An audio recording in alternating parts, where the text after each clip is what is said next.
Tui and I were visiting my local Porsche dealership today, Porsche of Fairfield. She's applying to become a Porsche brand ambassador. I don't know how well she's going to do with that. She likes yellow cars.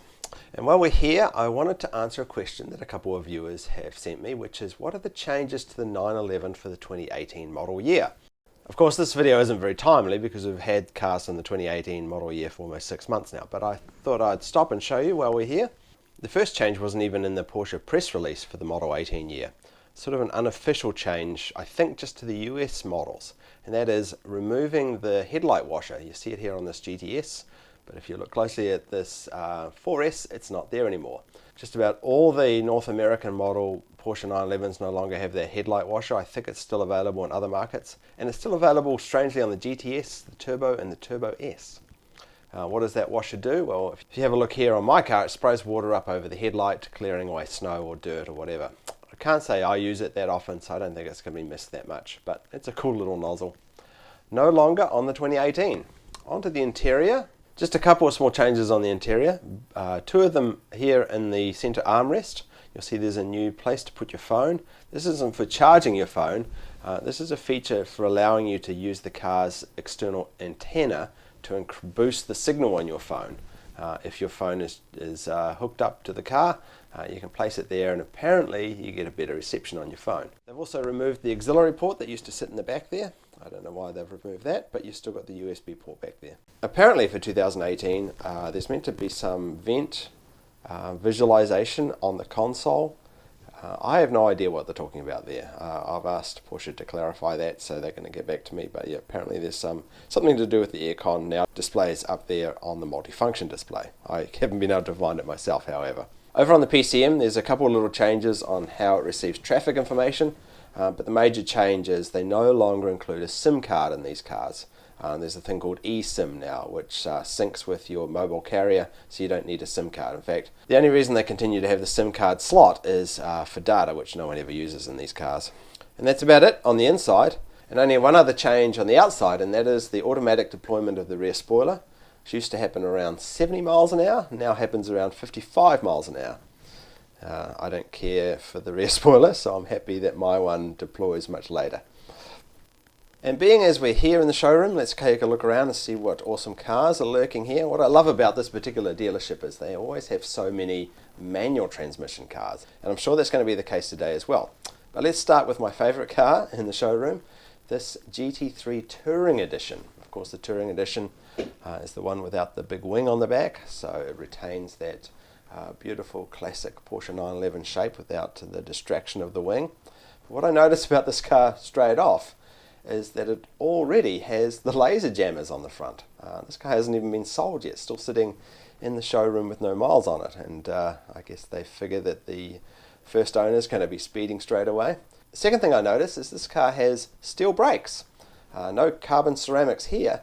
You don't often see that on a GT3, and that's kind of cool. I like the steel brakes. They're a lot quieter than the carbon ceramics, but of course the carbon ceramics don't have the fade, don't have the brake dust, many advantages to carbon ceramics, but I like the red brakes. But of course the big thing about the Touring package is no wing on the back. This car retains the beautiful 911 shape. Jump into the inside and have a quick look around here. Cloth interior, this is what I like. So rare on modern 911s. Obviously I'm a big fan of cloth interiors, and it's nice to see it on this car. I don't know, there's an elegance to cloth interiors. Of course it has the stubby 6-speed manual, very cool. And this particular car has the black steering wheel as well, which just adds a little something to it, and carbon fiber. Another option is the front axle lift. It's almost a must on GT3s that are going to approach any sort of driveway or difficult terrain. And if we look into the back, we'll see no back seats, of course, no back seats in the GT3s. You can still put your Tui or your Gorilla back there, however. Okay, we're just going to walk right on by these boring Cayennes. Have a look further down the showroom for something more interesting. And look what's hiding back there. Yes! The new Panamera Sport Turismo. This is the super long station wagon Panamera. If you need your Panamera super long, I just love the look of these. I don't know, they're just kind of mean looking. And of course they give you all this extra space. And this one is the Turbo Edition, so this is about $156,000, just the base model. So most of these will be spec'd out, closing on $200,000. That's a lot of money for the family station wagon. We won't spend too much time on this because I'm going to grab this particular one or something similar for a full review in the next few weeks. I do like a bit of light interior though, so it's pretty cool.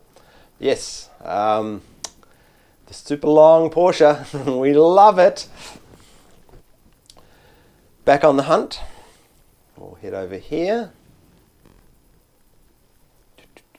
I did see, yes, a yellow Porsche. In this case, a GT4.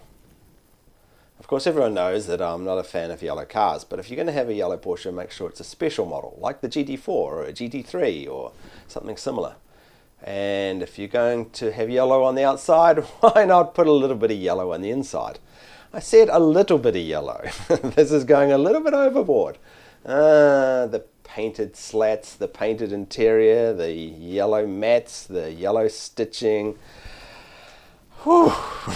My eyes, my eyes. Yeah, we all love the GT4. This one, maybe a little bit over the top in the inside.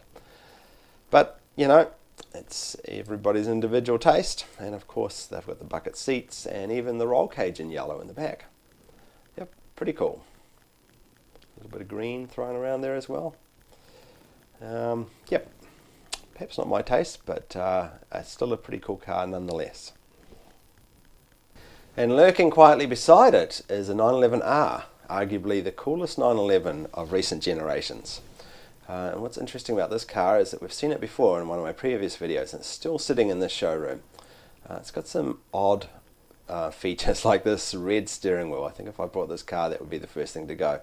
But it does have the houndstooth seat, the bucket seats with the red highlights in the inside. It's not a bad configuration, it's just got some oddities about it. But what's really interesting about this car is that it's now just over $200,000. Oh, there's those that green dash that you only see in the 50th edition and the R. But yes, keep in mind that these things were closing on $1 million not so long ago. So anyone that paid $900,000 or $1 million for their 911R must be kicking themselves now. I guess the GT3 Touring has sort of put a stop to the wild prices that these things were demanding for so long. And hiding over in this corner is a night blue 4S, not dissimilar to my car. It's got the turbo wheels on it, however, and the sport design mirrors. And on the inside, nothing much to write home about, just a black interior. And what is interesting about this car is that it's got a sticker price of around $140,000 for a pretty low optioned 4S. How's it managing that? Well, it's got the power kit engine in it, the engine that you see in the GTS. That raises the price $13,000 just on its own. So yep, anyone looking for a slightly more powerful 4S, that's the one to go for. Over here is a more interesting car. This is a turbo, not the Turbo S. The Turbo doesn't come with a lot of standard options like the S does, so you get things like a wheel with no controls on it. And no carbon fibre, but this one's got some nice stitching to it. But otherwise, 18-way seats, yeah, no sunroof. Yeah, it's an interestingly configured turbo because it doesn't even have the entry and drive. It does have silver seatbelts though. I guess that matches the outside, less so the inside. And the sticker price on this car is about $180,000.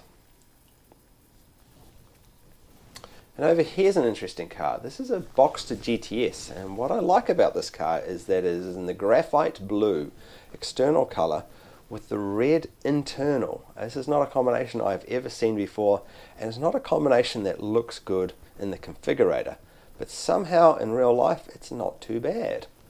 Yeah, normally I don't go with a lighter colour with a brighter interior, but kind of works. Otherwise, because it's a GTS, it doesn't need a lot of options. It comes standard with a lot of options, the GTS models. 18-way seats are part of a package, as well as the heating and cooling seats. and of course PDK and the sport wheel. But yeah, it's that colour combination that's got me. And next door is a black on black Boxster. I think we'll skip past that one. Silver on black Cayman. We'll skip past that one. Oh, and we're back to the car we started with in this video, which is the Lava Orange 4S. And of course, it's got the sport design front fascia and rear fascia, so it kind of looks like a GTS, but it's not. It's a 4S in drag, I guess you'd call it. The fascia changes on the rear is this little lip. You'll see this on the GTS models and on any of the models that have got the sport fascia. That little lip there. And this one, interestingly, they've painted the decals the colour of the outside. They've got the high gloss handles, and to make it even more like a GTS, they've put the decals on the side. On the inside, nothing special except for it is a manual gearbox. Here we go. Nice to see a manual gearbox, as I mentioned before.